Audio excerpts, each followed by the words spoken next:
Stay alive at all costs. Find the key. Kill the bad guy.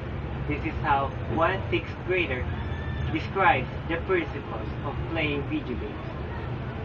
Such games might seem like harmless fun, but what if the violence attracts and addicts young players, affecting their behavior and their view of reality?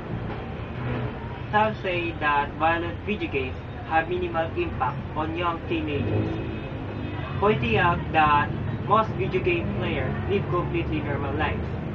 The weakness in that argument are almost too obvious. First, most is not all. More important, just because a player does not immediately imitate specific violent acts found in video games, does not mean the game will have no long-term negative impact on that player's views and behavior. Because of this possibility, parents should assume responsibility for evaluating video games and should prohibit young teenagers from purchasing those that are especially violent.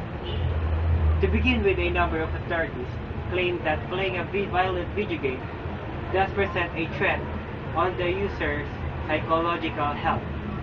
As early as 1983, Geoffrey and Elizabeth Loftus, in their book Mind at Play, The Psychology of Video Games, warned about the dangers of violent video games. They said, although we can never be sure, in any individual case, a substantial body of evidence indicates that viewing excessive violence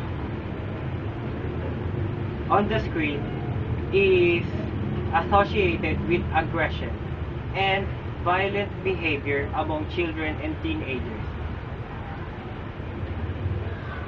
More recently, studies have measured changes in behavior and emotional responses to video games, ranging from assertiveness to anger, aggression, and hostility.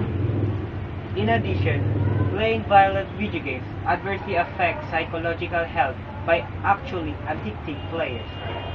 One of the most troubling influences have on players is the medium's remarkable ability to fixate players' attention, or to borrow psychologist Sherry Turkle's term, which means holding power. Addictive reaction in the body can be linked to some of the oral and visual signals found in video games. Signals that cause the eye, for example, to stop blinking for extended period. This phenomenon triggers the release of dopamine, a neurotransmitter thought by some to be the master molecule of addiction. Real killing may sometimes be an inevitable event, but it certainly should not be considered fun or trivial.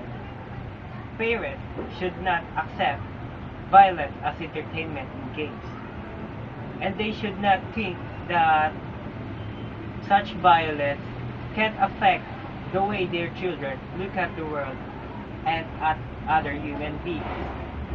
Video games are not the only contributing factors to society's tendency toward violence, but they are having an influence.